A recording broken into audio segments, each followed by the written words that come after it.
ಮಿತ್ರರೇ ನಮಸ್ಕಾರ. ನಾನು ರವೀಂದ್ರ ಜೋಶಿ. ಬುಧವಾರದ ಬೆಳಗಿನ ಸಂಚಿಕೆಗೆ ಹಾರ್ದಿಕವಾದ ಸ್ವಾಗತ. ಮೊಟ್ಟ ಮೊದಲನೇದಾಗಿ ಯೋಗಿ ಆದಿತ್ಯನಾಥ್ ಹಾಗೂ ಅಮಿತ್ ಶಾ ಅವರ ಕೃತಿಗಳ ಬಗ್ಗೆ ಒಂದು ನಿಮಿಷ ಮಾತಾಡ್ಬಿಡ್ತೀನಿ. ಆಮೇಲೆ ರಾಜಕೀಯ ವಿಶ್ಲೇಷಣೆಯನ್ನು ಶುರು ಮಾಡ್ತೀನಿ. ತಾವೆಲ್ಲ ನಿರೀಕ್ಷೆಯನ್ನು ಮೀರಿ ನನಗೆ ಆಶೀರ್ವಾದ ಮಾಡಿದ್ದೀರಿ. ಸಹಸ್ರಾರು ಪುಸ್ತಕಗಳಿಗೆ ಬೇಡಿಕೆಯನ್ನು ಇಟ್ಟಿದ್ದೀರಿ, ಹಣವನ್ನು ಕಳಿಸಿದ್ದೀರಿ.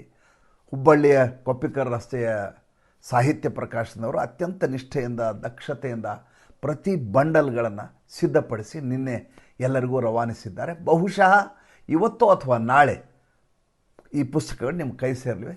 ಕೈ ಸೇರಿದ ತಕ್ಷಣ ದಯವಿಟ್ಟು ಅದು ಹೇಗಿದೆ ಅಂತ ಒಂದು ಸಾಲು ಬರೆದು ನನಗೆ ಆಶೀರ್ವಾದ ಮಾಡಬೇಕು. ಚೆನ್ನಾಗಿದೆ ಅಂದರೆ ಚೆನ್ನಾಗಿದೆ ಅಂತ ಬರೀ, ಚೆನ್ನಾಗಿಲ್ಲ ಅಂದರೆ ಏನನ್ನು ತಿದ್ದುಕೋಬೇಕು ಅಂತ ದಯವಿಟ್ಟು ತಿಳಿಸಿ. ಜೊತೆಗೆ ಒಂದು ಫೋಟೋವನ್ನು ತೆಗೆದು ನನ್ನ ನಂಬರ್ಗೆ ಕಳಿಸ್ಕೊಡಿ. ನನ್ನದು ಅದಷ್ಟೇ ವಿನಂತಿ. ನಿಮ್ಮ ಪ್ರೀತಿ, ನಿಮ್ಮ ವಿಶ್ವಾಸ, ನಿಮ್ಮ ಹಾರೈಕೆ, ನಿಮ್ಮ ಆಶೀರ್ವಾದ ಯಾವತ್ತೂ ಇದೇ ರೀತಿ ಇದ್ದರೆ ಸಾಕು. ಬೇರೆ ಇನ್ನೇನನ್ನೂ ನಾನು ಬಯಸೋದಿಲ್ಲ. ಇನ್ನು ವಿಷಯಕ್ಕೆ ಬರ್ತೀನಿ. ಸುದೀರ್ಘವಾದ 12 ವರ್ಷಗಳಲ್ಲಿ ಇಷ್ಟು ನಿಗೂಢವಾಗಿ ನರೇಂದ್ರ ಮೋದಿ, ಅಮಿತ್ ಶಾ ಅವರು ಎಂದೂ ಕೂಡ ಸಂಸತ್ ಅಧಿವೇಶನವನ್ನು ನಡೆಸಲೇ ಇಲ್ಲ.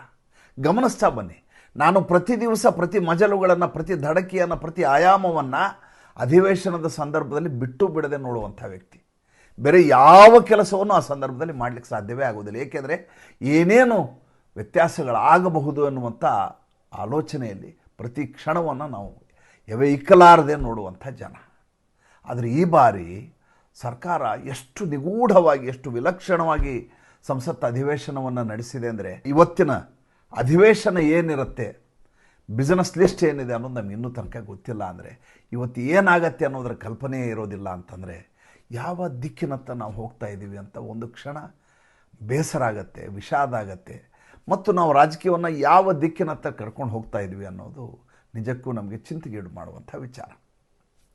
ಎಂಥ ಸಂದರ್ಭದಲ್ಲಿ ಈ ಬಾರಿ ಅಧಿವೇಶನ ನಡೀತು ಆಲೋಚನೆ ಮಾಡಿ ನೋಡಿ. ಒಂದು ಕಡೆ ಎಂದೂ ಗೆಲ್ಲಲಿಕ್ಕೆ ಸಾಧ್ಯ ಆಗಲಾರದಂಥ ಪಶ್ಚಿಮ ಬಂಗಾಳದ ಚುನಾವಣೆಯನ್ನು ಗೆದ್ದುಕೊಂಡು ಬಂದಂಥ ಮುಹೂರ್ತ.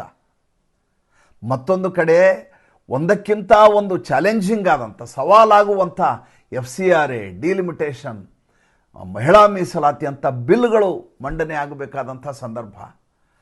ಇಂಥ ಸಂದರ್ಭದಲ್ಲಿ ಇದ್ದಕ್ಕಿದ್ದ ಹಾಗೆ ಕಾಕ್ರೋಚ್ ಅನ್ನುವಂಥ ಒಂದು ಜಿರಲೆ ಒಳಗಡೆ ಹೊಕ್ಕೊಂಡ್ಬಿಡುತ್ತೆ. ಅಡುಗೆ ಮನೆಯಲ್ಲಿ ಹೊಕ್ಕೊಂಡಾಗ ಯಾವ ರೀತಿ ಆಗುತ್ತೆ ಆ ರೀತಿ ಶುರುವಾಗತ್ತೆ. ಅದಕ್ಕಿಂತ ಮುಂಚೆ ಜೂನ್ 7ನೇ ತಾರೀಕಿಗೆ, ಅದರ ನಂತರ ಇದು ಬರ್ತದೆ, ಜೂನ್ 7ನೇ ತಾರೀಕಿಗೆ ಈ ರಾಮ ಮಂದಿರದಲ್ಲಿ ಈ ನಮ್ಮ ದಾನಪೇಟಿಗೆಯಲ್ಲಿ ಕಳ್ಳತನ ಆಗಿದೆ ಅನ್ನುವಂಥ ವಿಚಾರ ಭಾಳ ದೊಡ್ಡ ಮಟ್ಟದಲ್ಲಿ ಚರ್ಚೆ ಶುರು ಆಗಿಬಿಡುತ್ತೆ. ನೋಡಿ ಮಜಾ ನೋಡಿ, ನನಗೆ ಇವತ್ತಿಗೂ ಆಶ್ಚರ್ಯ ಆಗೋದು ಅದೇ ವಿಷಯ. ಉತ್ತರ ಪ್ರದೇಶದಲ್ಲಿ ಮುಖ್ಯಮಂತ್ರಿಯಾಗಿರೋ ಯೋಗಿ ಆದಿತ್ಯನಾಥ್ ನೇರವಾಗಿ ತಟ್ಟಬೇಕಾಗಿದ್ದು ಉತ್ತರ ಪ್ರದೇಶದ ಸರ್ಕಾರಕ್ಕೆ. ಇದರ ಮೇಲೆ ಕ್ರಮ ಕೈಗೊಳ್ತಾ ಇರೋದು ಉತ್ತರ ಪ್ರದೇಶ ಸರ್ಕಾರ. ಅಲ್ಲಿ ವಿಪಕ್ಷ ಇರೋದು ಅಖಿಲೇಶ್ ಯಾದವ್ ಅವರ ಸಮಾಜವಾದಿ ಪಾರ್ಟಿ. ಇದರ ಲಾಭವನ್ನು ಪಡಿಬೇಕು ಅಂತ ಹಾತೊರಿತಾ ಇದ್ದದ್ದು, ಹಪಹಪಿಸ್ತಾ ಇದ್ದದ್ದು ಸಮಾಜವಾದಿ ಪಾರ್ಟಿ. ಇದಕ್ಕಿಂತ ಒಳ್ಳೆಯ ವಿಷಯ ನನಗೆ ಸಿಗ್ಲಿಕ್ಕೆ ಸಾಧ್ಯ ಇಲ್ಲ. ಒಂದು ದೊಡ್ಡ ಹಗರಣ ನನ್ನ ಕೈ ಸಿಗಾಕೊಂಡಿದೆ ಅನ್ನುವ ರೀತಿಯಲ್ಲೇ ಪ್ರಾರಂಭ ಮಾಡಿದರು ಅಖಿಲೇಶ್ ಯಾದವ್. ಆದರೆ ಯೋಗಿ ಆದಿತ್ಯನಾಥ್ ಯಾವ ರೀತಿ ಬಗ್ಗ ಬಡಿದ್ರು ಅಂದರೆ, ಅಲ್ಲಿಯ ಸ್ಪೀಕರ್ ಯಾವ ರೀತಿ ಅಲ್ಲಿಯ ಶಾಸಕರನ್ನು ತರಾಟೆಗೆ ತೆಗೆದುಕೊಂಡರು ಅಂದರೆ, ಉಸಿರೆತ್ತಲಾರದ ಸ್ಥಿತಿಗೆ ಅಲ್ಲಿ ತೆಗೆದುಕೊಂಡು ಹೋಗಲಾಗದೆ ವಿಧಾನಮಂಡಲದಲ್ಲಿ ಯಾರೂ ಕೂಡ ಏನೂ ಮಾಡಲಿಕ್ಕೆ ಸಾಧ್ಯ ಆಗ್ತಾಯಿಲ್ಲ ಉತ್ತರ ಪ್ರದೇಶದಲ್ಲಿ. ಮತ್ತು ಯಥಾಪ್ರಕಾರ ಯೋಗಿ ಅವರು ಅಲ್ಲಿ ಉತ್ತರ ಪ್ರದೇಶದಲ್ಲಿ ವಿಜೃಂಭಿಸ್ತಾ ಇದ್ದಾರೆ. ಆದರೆ ದುರಂತ ಅಂದರೆ, ವಿರೋಧಾಭಾಸ ಅಂದರೆ, ಅದೇ ವಿಷಯವನ್ನು ಇಟ್ಟುಕೊಂಡು ನಿನ್ನೆಯವರೆಗೂ ಅದೇ ಅಖಿಲೇಶ್ ಯಾದವ್, ಅದೇ ಡಿಂಪಲ್ ಯಾದವ್, ಅದೇ ಕೆಂಪು ಟೊಪ್ಪಿಗೆಯ ಜಯಾ ಬಚ್ಚನ್ನು ಎಲ್ಲರೂ ಲೋಕಸಭೆಯ ಅಧಿವೇಶನ ನಡೆಯಲಾರದ ಹಾಗೆ, ಇನ್ನಿಲ್ಲದ ಹಾಗೆ ಕಿರುಕುಳವನ್ನು ಕೊಡ್ತಾ ಇದ್ದಾರೆ.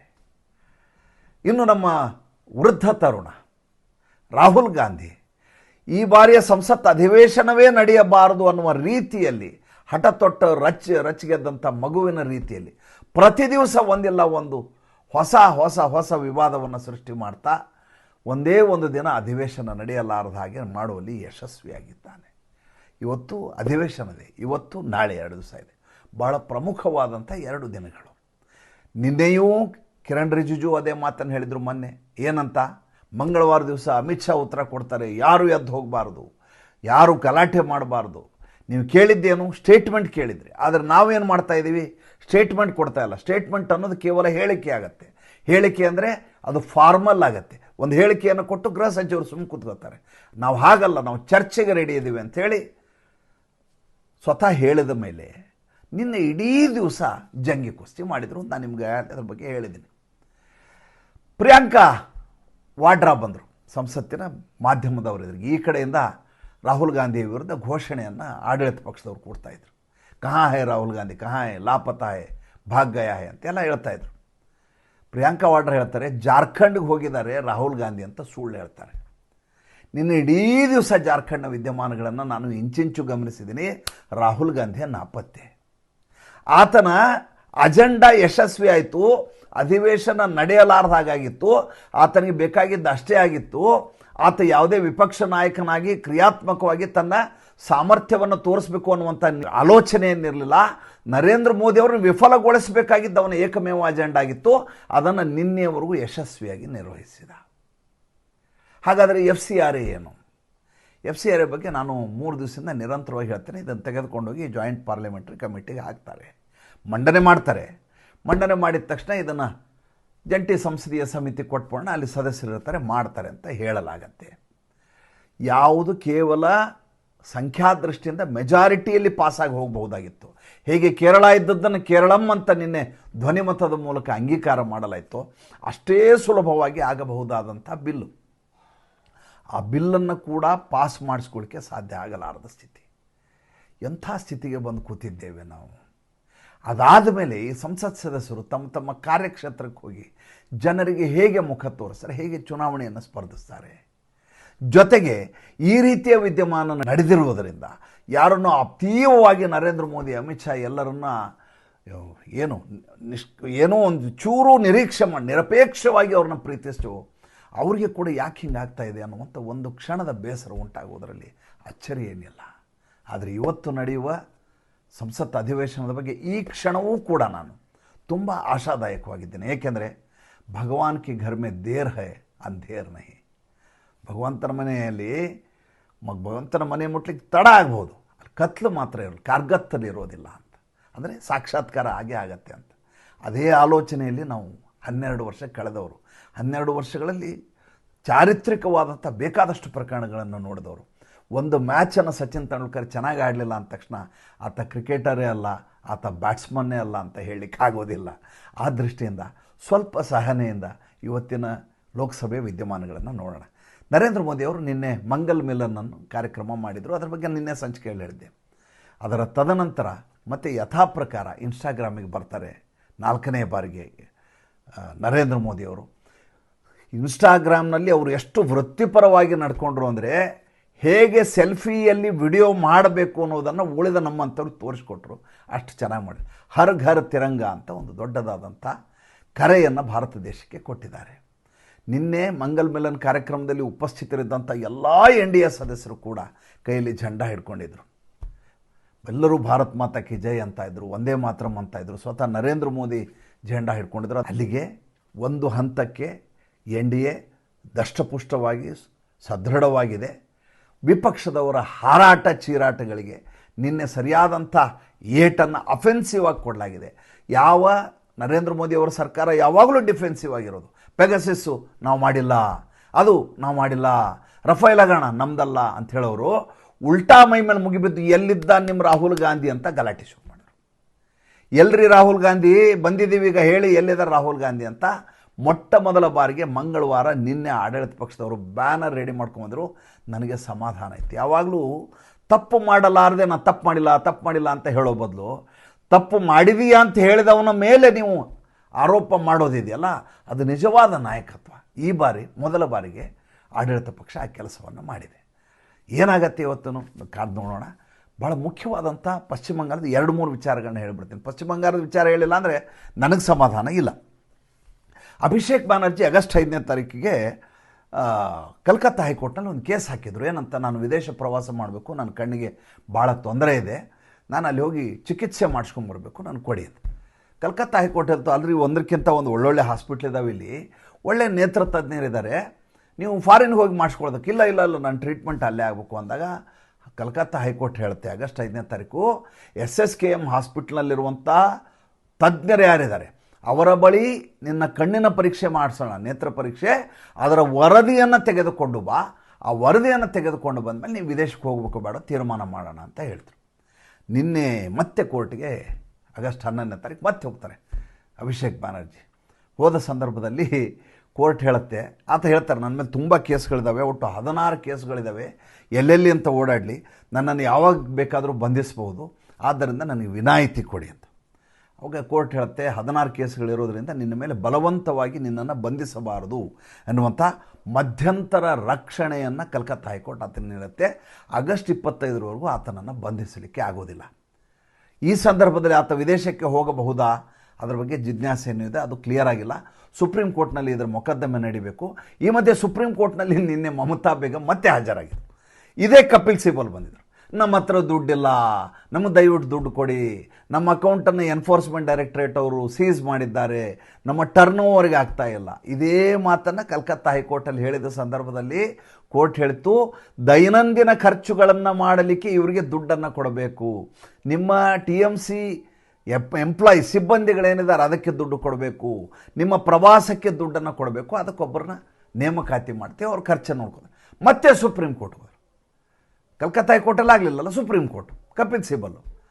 ಸುಪ್ರೀಂ ಕೋರ್ಟ್ ಹೇಳ್ತೀವಿ ಇಲ್ಲ, ಕಲ್ಕತ್ತಾ ಹೈಕೋರ್ಟ್ ಸರಿಯಾದ ತೀರ್ಮಾನವನ್ನು ಮಾಡಿದೆ, ಇದರಲ್ಲಿ ಎನ್ಫೋರ್ಸ್ಮೆಂಟ್ ಡೈರೆಕ್ಟರೇಟ್ನ ಇದು ತನಿಖೆ ನಡೀತಾ ಇರೋದರಿಂದ ನೀವು ಈ ರೀತಿ ದುಡ್ಡನ್ನು ಬಳಸಲಿಕ್ಕೆ ಸಾಧ್ಯ ಆಗೋದಿಲ್ಲ, ಆದ್ದರಿಂದ ನಿಮ್ಮ ಅರ್ಜಿಯನ್ನು ವಜಾ ಮಾಡ್ತೀವಿ, ಬಿಸಾಕಿದರು. ಇನ್ನು ಭಾಳ ದೊಡ್ಡದಾದಂಥ ಇಂಟ್ರೆಸ್ಟಿಂಗ್ ಆದಂಥ ಪಶ್ಚಿಮ ಬಂಗಾಳದ ಒಂದು ಘಟನೆಯನ್ನು ನಿಮ್ಗೆ ಹೇಳಲೇಬೇಕು. ನಿಮಗೆ ಗೊತ್ತಿರಲಿ, ಕಳೆದ ಒಂದು ವಾರದಲ್ಲಿ ಪಶ್ಚಿಮ ಬಂಗಾಳದ ಸುವೇಂದು ಅಧಿಕಾರಿ 5299 ಲೌಡ್ ಸ್ಪೀಕರನ್ನು ಕೆಳಗಡೆ ಇಳಿಸಿದ್ದಾರೆ. ಯಾವ ಆಜಾನನ್ನು ಕೂಗಲಾಗ್ತಾ ಇತ್ತೋ ಅಲ್ಲಿ 2020ರ ಒಂದು ಕಲ್ಕತ್ತಾ ಹೈಕೋರ್ಟಿನ ಮಾರ್ಗಸೂಚಿ ಇದೆ. ಮಾರ್ಗಸೂಚಿಯ ಪ್ರಕಾರ ಕೆಳಗಿಳಿಸ್ಬೇಕು ಅಂತಿದೆ, ಹಾಕಬಾರ್ದು, ಬೇರೆಯವ್ರಿಗೆ ತೊಂದರೆ ಆಗಬಾರ್ದು ಅಂತ. ಅದನ್ನು ಯಾರೂ ಅನುಷ್ಠಾನಕ್ಕೆ ತಂದಿರಲಿಲ್ಲ. ಈಗ ಸುವೇಂದು ಅಧಿಕಾರಿ ಹೇಳಿದರು ಇದನ್ನು ಮಾಡಲಿಕ್ಕೆ ಸಾಧ್ಯ ಇಲ್ಲ, ಎಲ್ಲವೂ ಕೆಳಗಿಳಿಸ್ಬೇಕು ಅಂತ. 5299 ಲೌಡ್ ಸ್ಪೀಕರು, ಅದರಲ್ಲಿ 4200 ಮಸೀದಿದು, 4203, 1096 ದೇವಸ್ಥಾನದ್ದು ತೆಗಿರಿ, ಪರವಾಗಿಲ್ಲ, ಮಸೀದಿ ತೆಗೀರಿ, ದೇವಸ್ಥಾನದ ನಾವು ತಕ್ಕೋತೀವಿ, ನಾವು ಭಜನೆಯನ್ನು ಒಳಗಡೆ ಕೂತ್ಕೊಂಡವ್ರು, ನಾವು ಲೌಡ್ ಸ್ಪೀಕರ್ ಹಾಕಿ ಹೇಳಬೇಕಾದ ಅಗತ್ಯ ಇಲ್ಲ. ಅದಕ್ಕೆ ಕಲ್ಯಾಣ್ ಬ್ಯಾನರ್ಜಿ ಕೋರ್ಟ್ಗೆ ಹೋಗ್ತಾನೆ, ಕಲ್ಕತ್ತಾ ಹೈಕೋರ್ಟ್ಗೆ. ಆತನ ಅರ್ಜಿ ಏನಂತೆ, ಅರ್ಜಿ ಏನಪ್ಪ ಅಂತಂದರೆ, ಇವರು ಮೌಖಿಕವಾಗಿ ಆದೇಶವನ್ನು ಮಾಡಿದ್ದಾರೆ, ಬರವಣಿಗೆಯಲ್ಲಿ ಕೊಟ್ಟಿಲ್ಲ, ಬರವಣಿಗೆಯಲ್ಲಿ ಕೊಡಲಾರದೆ ಪೊಲೀಸರು ದಬಾವಣೆ ಮಾಡಿ ಲೌಡ್ ಸ್ಪೀಕರ್ ತರಿಸಿದ್ದಾರೆ, ಆದ್ದರಿಂದ ಸಾರ್ವಜನಿಕ ಹಿತಾಸಕ್ತಿ ಮೊಕದ್ದಮೆಯನ್ನು ಈ ಕಲ್ಯಾಣ್ ಬ್ಯಾನರ್ಜಿ ಹಾಕಿದ್ದಾರೆ. ಇದ್ರ ಕುರಿತಾಗಿ ವಿಚಾರಣೆ ನಡೀಬೇಕು. ಆಗಸ್ಟ್ 13ನೇ ತಾರೀಕು ಅಂದರೆ ನಾಳೆ ಇದ್ರ ಬಗ್ಗೆ ವಿಚಾರಣೆ ನಡೆಯುತ್ತೆ. ಏನಾಗತ್ತೆ ಕಾದು ನೋಡೋಣ. ಭಾಳ ಇಂಟ್ರೆಸ್ಟಿಂಗ್ ಆದಂಥ ಹಲವಾರು ವಿಷಯಗಳಿದ್ದಾವೆ. ಅಭಿಜಿತ್ ದೀಪ್ಗೆ ಕಾನೂನಾತ್ಮಕವಾಗಿ ಜೈಲಿಗೆ ಹೋಗೋದು 100ಕ್ಕೆ 100 ದಿಟ ಅನ್ನುವಂಥ ಸಾಕ್ಷ್ಯಾಧಾರಗಳು ಕೈಯಲ್ಲಿದ್ದಾವೆ. ಸೌರವ್ ದಾಸ್ ಮಾಡಬಾರದಂಥ ತಪ್ಪುಗಳನ್ನು ಮಾಡಿಬಿಟ್ಟಿದ್ದಾರೆ, ಒಂದಲ್ಲ ಎರಡಲ್ಲ. ಹೇಗೆ ಸಿಕ್ಕಾಕ್ಕೊಂಡ್ಬಿಟ್ಟಿದ್ದಾರೆ ಇವರು ಅಂತಂದರೆ, ಜಿರಲೆ ಪಾರ್ಟಿಯ ಬಗ್ಗೆ 3-4 ಸಂಚಿಕೆಗಳನ್ನು ಮಾಡ್ಬೋದು, ಅಷ್ಟು ವಿಷಯಗಳನ್ನ ಇಟ್ಕೊಂಡು ಕೂತಿದ್ದೀನಿ. ನನಗೆ ಈ ಲೋಕಸಭೆ ಅಧಿವೇಶನ ಆಗೋವರೆಗೂ ಬೇರೆ ವಿಚಾರ ಮಾತಾಡಲಿಕ್ಕೆ ಮನಸ್ಸಾಗ್ತಾ ಇಲ್ಲ. ಯಾಕಂದ್ರೆ ಭಾಳ ಮುಖ್ಯವಾದಂಥ FCRA ಅಂತ ಬಿಲ್ ಪಾಸ್ ಆಗಬೇಕು. ಸರ್ಗಿಯೋ ಗೋರ್ ನಿನ್ನೆ ಬಂದು ನಮ್ಮ ಅಜಿತ್ ಡೋವಲ್ ಅವರು ಭೇಟಿ ಆಗೋದು. ಎಷ್ಟು ಕಷ್ಟಪಡ್ತಾ ಇದ್ದಾರೆ ಇವರು ಅಂದರೆ, ಹೆಂಗಾದರೂ ಮಾಡಿ ಬಿಲ್ ಆಗಬಾರ್ದು ಅಂತ ಪ್ರಯತ್ನ ಮಾಡ್ತಾ ಇದ್ದಾರೆ. ಆ ಕಡೆ ನೋಡಿದರೆ ಡೊನಾಲ್ಡ್ ಟ್ರಂಪನ್ನು ಹೊಡೆದು ಹತ್ಯೆ ಮಾಡಲಿಕ್ಕೆ ಸಂಚು ನಡೀತಿದೆ. ಆತ ಟರ್ಕಿಯ ಕಾರ್ಗೋ ಫ್ಲೈಟ್ನಲ್ಲಿ ಕದ್ದು ಭಾರತಕ್ಕೆ ಬೆಳಗ್ಗೆ ಎದ್ರೆ ಧಮಕಿ ಕೊಡುವಂಥ ಅಮೇರಿಕೆಯ ಅಧ್ಯಕ್ಷ ಟರ್ಕಿಯ ಕಾರ್ಗೋ ಪ್ಲೇನಲ್ಲಿ ಇಳಿದು ಬರ್ತಾರಲ್ರಿ. ಇಂಥ ನಾಚಿಗೇಡ್ರಿ ಇವರು ಮಾಡೋ ಕೆಲಸಗಳಿದಾವಲ್ಲ, ನಿಜಕ್ಕೂ ಹೇಳ್ಬೇಕಾದ್ರೆ ಭಾಳಷ್ಟು ವಿಷಯಗಳಿದಾವೆ. ಮತ್ತೆ ಮಾತಾಡ್ತೀನಿ. ದಯವಿಟ್ಟು ನಮ್ಮ ಯೋಗಿ ಆದಿತ್ಯನಾಥ್ ಅವರ ಪುಸ್ತಕ ಅಗ್ನಿಪಥ ಹಾಗೂ ಅಮಿತ್ ಶಾ ಅವರ ವಿಜಯಪಥ ಎರಡು ನೀವು ಓದಲೇಬೇಕಾದಂಥ ಕುತೂಹಲಕಾರಿ ರೋಚಕವಾದಂಥ ಕೃತಿಗಳು. ಇಷ್ಟು ಆತ್ಮವಿಶ್ವಾಸದಿಂದ ಹೇಳ್ತಾ ಇದ್ದೀನಿ, ತುಂಬ ಚೆನ್ನಾಗಿದೆ ಅಂತ ನೀವು ನಂಬಲೇಬೇಕು. ದಯವಿಟ್ಟು ಖರೀದಿಸಿ. ಕೆಲವರಿಗೆ ಉಡುಗೊರೆಯಾಗಿ ಕೊಡಲಿಕ್ಕೆ ಭಾಳ ಯೋಗ್ಯವಾದಂಥ ಪುಸ್ತಕಗಳು ಮತ್ತು ನಮ್ಮ ಮನೆಯ ಪುಸ್ತಕದ ಕಪಾಟಿನಲ್ಲಿ ಇರಬೇಕು. ನಮ್ಮ ಟೀಪಾಯ್ ಮೇಲೆ ಇಂಥ ಪುಸ್ತಕಗಳಿರಬೇಕು. ರಾಷ್ಟ್ರಭಕ್ತರಾದಮೇಲೆ ಇಂಥ ಪುಸ್ತಕ ಇಟ್ಕೊಳ್ಳೋದಿದ್ರಾಗೆ ಭಾಳ ಸುಂದರವಾಗಿ ನಮ್ಮ ಸುಬ್ಬಣ್ಣ ತಂದಿದ್ದಾರೆ, ಸಾಹಿತ್ಯ ಪ್ರಕಾಶನದವರು. ನಂಗೆ ತುಂಬ ಖುಷಿಯಾಯಿತು. ನನ್ನ ಸಾರಸ್ವತ ಲೋಕಕ್ಕೆ ಆಶೀರ್ವಾದ ಮಾಡಿದ ನಿಮಗೆಲ್ಲರಿಗೂ ಧನ್ಯವಾದಗಳು. ಕೃತಿಗಳು 1-2 ದಿವಸಗಳಲ್ಲಿ ನಿಮ್ಗೆ ತಲುಪ್ತಾ ಇದ್ದಾವೆ. ಅದರ ಫೋಟೋಗಳನ್ನು ಕೂಡ ಇಲ್ಲಿ ಹಾಕಿದ್ದೀನಿ. ನಮಸ್ಕಾರ.